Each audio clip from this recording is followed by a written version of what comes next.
parece ainda não ter engrenado ou atingido aquele, obviamente, o estágio de 2025. Obrigado. Quando a vitória não vem, ou melhor, o resultado não vem, se começam a procurar desculpas ou culpados, e não é assim. Os dois times estão no começo de temporada, os dois times estamos ainda alcançando a melhor forma física, mas a verdade é que a minha equipe acabou com um a menos o segundo tempo todo praticamente no campo do adversário. Então, se fosse a parte física, com certeza não seria assim. Segundo tempo com um a menos, a tendência é que o Corinthians fizesse 3, 4 e ganhasse com sobras de uma equipe que deveria estar muito melhor fisicamente, como você falou. E não é o caso. Eu gosto de ser muito frio e com as análises. Cada derrota que você falou tem contextos diferentes, todas elas. O jogo do Carioca teve um contexto de um time totalmente mesclado. A derrota do Brasileiro aconteceu fora de casa e é importante deixar claro que nós não vamos ganhar sempre. A expectativa é muito alta, com certeza. Queríamos vencer hoje. E, como eu falei, esse elenco incrível nos dá a possibilidade de lutar por títulos. Não garante ganhar, e sim, mas o que nós temos que fazer é o que os jogadores fizeram hoje, que é lutar até o último segundo e deixar tudo no campo, e depois acho que essa é a forma de mais se aproximar da vitória possível. Felipe, aqui, à sua esquerda, Roque, coluna do Fla. O quanto que impactou na tua ideia de jogo o juiz ter esperado o retorno do segundo tempo para poder expulsar o Carrascal, né? Sendo que você tinha preparado um plano para o segundo tempo e não tinha essa decisão do VAR. Algo que até para muitos foi surpresa, ele não ter chamado o Carrascal antes de você ter retornado. Quanto que impactou a tua ideia de jogo essa expulsão nesse retorno? Nunca tinha visto isso na minha vida. Não sei se já tinha acontecido em algum outro lugar, mas nunca tinha visto algo assim. Porque os jogadores ficaram esperando no campo e voltaram para o vestiário como que o lance foi revisado. Então preparamos todo o plano para jogar 11 contra 11. Depois, quando eu vi que ele foi para o VAR, que já poderia acontecer, já comecei a pensar numa estratégia de algum recurso para tentar jogar melhor, e o time conseguiu ainda ficar com a bola, tentar empurrar o Corinthians para a área deles o máximo possível, mas com certeza melhor não falar. Não quero dar desculpa da derrota, não quero falar nada disso, dar desculpa nenhuma, mas nunca tinha visto. Felipe, aqui, tudo bem? Direita, Pedro Torre, ESPN. Em 22 o Flamengo também saiu multicampeão, e quando voltou em 2023 encontrava muitos adversários com o Corinthians hoje, muito mobilizados para desafiar um time multicampeão, e agora emplaca 3 derrotas consecutivas. Claro que o ambiente não fica dos mais agradáveis. Você que foi seu último ano como profissional, o que dá para aprender de 2023 para tentar corrigir a rota em 2026 agora nesse momento? Obrigado. Que não tem nada a ver uma temporada com a outra. Como eu falei, são derrotas com contextos diferentes. Eu tenho que ser sincero com a análise. Até o gol do Corinthians, que foi de escanteio, a gente também teve uma chance muito clara de escanteio, igualzinha do Corinthians, e a bola não entrou. E nosso time estava bem no jogo. Eu tenho certeza do que eu estou falando. O time estava bem, o plano de jogo estava entrando, os jogadores estavam encontrando soluções, estava pressionando, o Corinthians não conseguia jogar. E o gol do Corinthians veio num escanteio, igual que veio no escanteio na final da Libertadores pra gente. O futebol é essa linha fina entre a vitória e a derrota. O que eu sempre peço para os jogadores é que eles continuem e sigam o plano o máximo possível para tentar, que esse é o caminho até a vitória. O Corinthians também tem méritos, também preparou, estudou, tentou nos neutralizar. Foi um jogo muito igualado, e eu prefiro pensar assim, como eu falei, foi uma derrota que... Se começar agora a comparar 2023, e aí sim, vai começar a crise, catástrofe, eu preciso justamente do contrário, de estabilidade, de tranquilidade, entender por que perdemos esses jogos e continuar com o apoio do torcedor, porque quarta-feira tem um jogo muito importante e precisamos mais do que nunca do apoio deles. Felipe, aqui, Sidão Marinho da Litoral News. Em cima disso ainda, a gente olha para os últimos campeões da Libertadores, todos tiveram dificuldade no ano seguinte. Flamengo de 22 para 23, Fluminense 23 para 24, Botafogo 24 para 25 E o Flamengo começa o ano com essas 3 derrotas que não aconteciam desde 2023, naquele momento que o Vitor Pereira foi demitido e o Flamengo jogou com o Maringá, com o Mário Jorge no comando e perdeu 3 partidas. Qual o recado que você pode passar para o torcedor nesse momento, que obviamente está preocupado com a temporada, porque não esperavam o Flamengo começar o ano, primeiro jogando muito bem contra o Vasco, mas depois com 3 atuações com resultados ruins? Muito bem, com resultados ruins. Isso é importante que seja falado, porque o Flamengo não está jogando mal. Eu não consigo dizer, por exemplo, que a derrota para o São Paulo tenha sido justa, não consigo dizer, por exemplo, que o resultado hoje tenha do primeiro tempo, né? Depois do segundo tempo, o contexto todo levou ao que levou.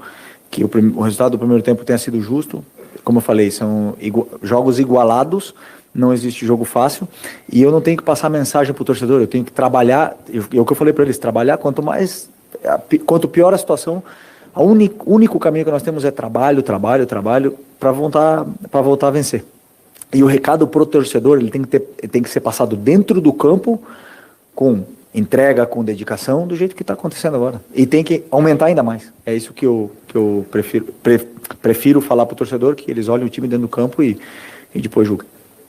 Felipe, boa noite. A gente viu hoje o Paquetá reestreando pelo Flamengo, né? Nesse retorno dele. Teve pouco tempo de treino, mas já pôde fazer essa reestreia. Como você disse, no segundo tempo, o Flamengo, mesmo com 1 a menos, empurrou o Corinthians, criou algumas chances, teve a chance do Pulgar e teve no último lance ali a chance do Paquetá, que poderia ter mudado o rumo da partida. Como que você viu esse lance ele de fora, conversou com o Paquetá? E sobre o Paquetá, como que você enxerga ele dentro desse time do Flamengo? Né? Um cara que pode fazer várias posições, você pensa em variar, como que você está planejando aí a volta do Paquetá? Um jogador muito diferente, né? Muito acima da média, é um jogador que nos vai dar muitas soluções para a equipe, principalmente com essas defesas assim, com marcação individual, é um jogador que não perde bola. Hoje o Corinthians individualizou bastante a marcação, a gente sabia disso, e por exemplo o Pedro foi um escape, era uma ideia ter um escape com ele o tempo todo, porque é um jogador que sustenta muito bem a bola, o Paquetá outro. Além disso, o Paquetá joga em várias outras posições, e com o número de jogos e o calendário que a gente vai ter, precisamos desses jogadores que consigam fazer várias posições e funções diferentes, mas é um jogador que eleva muitíssimo o nível dessa equipe. Felipe, Raíssa Simplício aqui. São 3 derrotas seguidas e 6 gols sofridos, né? O número de gols sofridos chama bastante atenção, levando em consideração que a gente viu do Flamengo no ano passado, um time que sofria poucos gols. Você disse que hoje não foi a questão da parte física, até pelo segundo tempo que o Flamengo fez com um jogador a menos. O que está acontecendo, então, na tua visão? Por que o Flamengo emplacou essa sequência ruim e está sofrendo um número maior de gols nesses jogos? Como eu disse no jogo cada jogo tem um contexto diferente, cada gol que a gente sofre tem um contexto diferente. Meu trabalho é analisar o que acontece no campo e, por exemplo, hoje tomamos 2 gols, como você falou, e é verdade. Um gol de escanteio, na qual a gente trabalha, mas o adversário teve mérito porque foi uma jogada ensaiada, no limite da falta, no Varela, mas foi um mérito também do adversário, que fez uma jogada boa. E um gol no último minuto, com o time todo desconfigurado, com o Léo no ataque e tudo mais. Então, eu não posso olhar para os dados e falar 2 gols. Eu tenho que olhar que erros minha equipe está cometendo defensivamente, e não tem nada que me assusta, porque os erros que estamos cometendo são erros iguais que o ano passado. A diferença é que a bola nossa não entrou, a deles entrou, porque a do Paquetá no último minuto foi para cima, e a do Yuri entrou. Essa está sendo a diferença. A hora que virar a moeda, que o futebol são fases, que a gente voltar ao caminho da vitória, os erros continuarão acontecendo e eu estarei sempre corrigindo na vitória ou na derrota. Então esse como eu falei, eu tenho muita tranquilidade para poder, e discernimento para poder falar para os jogadores o que realmente está acontecendo, e erros defensivos reais são poucos os que me preocupam. Felipe, boa noite. Bruno Castanha. Falando especialmente do primeiro tempo, você acabou de citar a questão do Pedro, a escalação, de sustentar aquela bola que vem do Rossi, principalmente, uma jogada que o Flamengo já fez várias vezes. Mas não faltava alguém para atacar essa profundidade? Várias vezes ali, o Carrascal, o próprio Arrascaeta, ou o Pedro Mara, a maioria das vezes, que que dominava essa bola e ninguém passava para poder receber essa bola no ponto futuro. E aí, se me permite também, queria fazer uma pergunta sobre o Cebolinha, e sendo um dos destaques nesses primeiros jogos do ano, onde você optou por uma escalação diferente, com o Carrascal jogando pelo lado esquerdo, e o Cebolinha só entrou também já no final do jogo. Queria que você falasse um pouquinho qual foi a sua opção, a sua escolha por isso. Obrigado. Primeiro, você tem razão sobre a profundidade, atacamos pouco a profundidade, mas é verdade que o Corinthians defende de uma forma individual, e defendem de trás para frente, quase não deixam espaço para você atacar a profundidade, com exceção de alguns lances que eles individualizam e existe a oportunidade. Você tem razão na qual você falou que falta atacar. O perfil dos nossos jogadores temos poucos que atacam. O Bruno teve uma virose, não estava também em condições de começar. E a escalação que eu pensei para o ataque foi a que eu achava que era melhor para o plano de jogo que tínhamos. Os jogadores que têm muita qualidade para sair dessa pressão individual. O Carrascal queria que ele viesse por dentro para gerar superioridade e que ele fixasse e pudesse liberar o Arrascaeta em alguns momentos para o Arrascaeta ter mais tempo, e sabendo que o Cebolinha poderia entrar numa situação de 11 contra 11, com o Mateuzinho mais cansado já de ter que defender e com menos força para pressionar, e aí o Cebolinha poderia fazer um jogo mesmo que ele fez nos últimos jogos, entrando no segundo tempo, que eu penso também no segundo tempo. Então todas as minhas decisões foram pensadas sempre no plano de jogo. Não acerto sempre, com certeza não, mas sempre pensando no que é melhor para a equipe. Felipe, aqui, hoje completam 20 dias que a equipe se reapresentou para a temporada. Acredito que você ainda está num trabalho de pré-temporada com a equipe, até usando esse tempo para poder corrigir alguns erros e algumas questões que precisam ser corrigidas. Queria saber de você, quanto tempo mais você precisa para colocar a equipe do jeito que você quer colocar, tanto na questão física, tanto também na questão tática? Obrigado. Bom, já sabemos que aconteceu uma mudança e é natural. Eu agora, nesse momento, posso te dizer que, claro que cada jogador tem uma individualidade. Por exemplo, o Paquetá não vinha treinando, alguns jogadores demoram um pouco mais, o Léo Ortiz joga melhor com sequência de jogos, o Léo Pereira também. Então, todos eles vão pegando o ritmo conforme vão jogando. Tem uns que já chegaram bem, outros que não chegaram tão bem.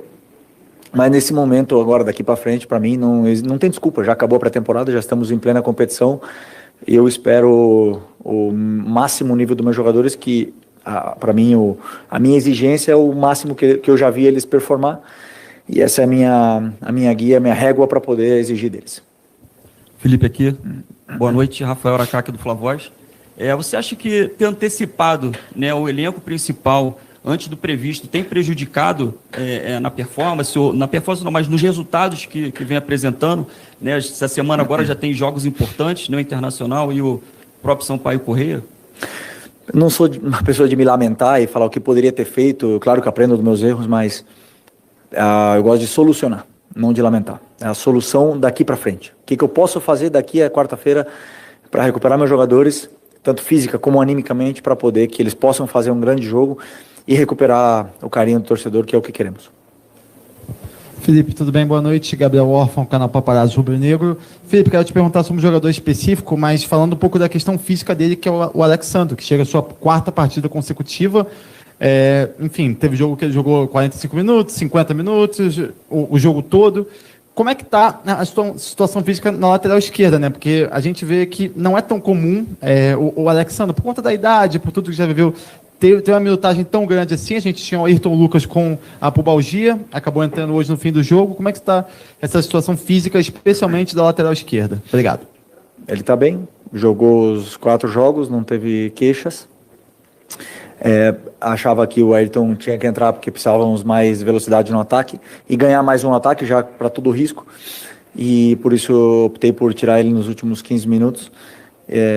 Mas ele está bem. O Ayrton agora também já está recuperado. Conforme for recuperando e somando minutos, vai também evoluir muito na parte física. Boa noite, Felipe. Pedro Santana do Portal Metrópolis. Queria voltar um pouco na pergunta sobre a escalação. O Paquetá estreou hoje, estreou vindo do banco. Se você também comentou sobre Cebolinha, tá, se você já tem em mente quem você vai utilizar no ataque por esse de temporada, se vai ser algo fixo, se você pretende ter o Paquetá como titular, tendo visto o investimento ou se vai ser em formato de rodízio durante a temporada. Não é rodízio. Para mim, eu gosto da competição entre os jogadores, competição interna entre eles. E conforme eles vão falando e as sensações que eu vou tendo, juntamente com as características que a equipe precisa, eu gosto dessa concorrência e competição interna. Obviamente que eles não vão conseguir jogar todos os jogos, o Arrascaeta não joga jogos, o Pedro não joga todos os jogos, então eu tenho que ir aí fazendo certos ajustes pontuais para poder sempre fazer o que é melhor para a equipe. Felipe aqui, tudo bem? Boa noite, Júlio Miguel Neto, Rubro News. Felipe, na sua única vitória, né, que foi contra o Vasco da Gama, você usou a sua oratória dizendo que não te surpreendeu com a vitória em relação ao Vasco, porque o time desempenhou um bom papel, né, tinha aquela sua memória tática bem incluída nesse jogo. E nos últimos 3 jogos o Flamengo perdeu, parece que nesse sentido ficou meio confuso o jogo em si, dos 3 jogos que o Flamengo perdeu. Ficou um pouco distante do que foi contra o Vasco. Né? A imprensa, inclusive, ficou até bem maravilhada com o jogo que o Flamengo desempenhou naquele jogo. O que fazer para tentar resgatar, nesse momento de 3 jogos, esse bom futebol que ficou apresentado contra o Vasco? Deu uma impressão muito boa para a torcida, para a imprensa, e que nos últimos 3 jogos deixou a desejar. O torcedor do Flamengo não sabe qual é o verdadeiro Flamengo. Se foi o que jogou contra o Vasco ou que teve esses 3 revés. Você mesmo falou, foram derrotas, não foi desempenho. Mas o desempenho foi abaixo, num comparativo em relação ao Vasco da Gama. E, se você me permite, um contraponto, você falou sobre disputa, né? Manter a disputa no alto nível. O Flamengo perdeu alguns atacantes numericamente. E o Pedro é um atleta que também parece estar bem abaixo, né? Início de pré-temporada, como você mesmo disse. Você não vê a necessidade de ter um jogador, um atacante, para ali brigar a posição, porque recentemente o Boto disse que se tiver que contratar só por contratar, não vai ser feito assim. Não é uma carência que esse elenco tem? O Flamengo não precisa de mais um atacante? Essa é uma pergunta para a direção esportiva. Eu participo, claro, da montagem de elenco e a gente sempre está olhando o mercado e procurando reforçar as posições o máximo possível, e o ataque com certeza é uma delas.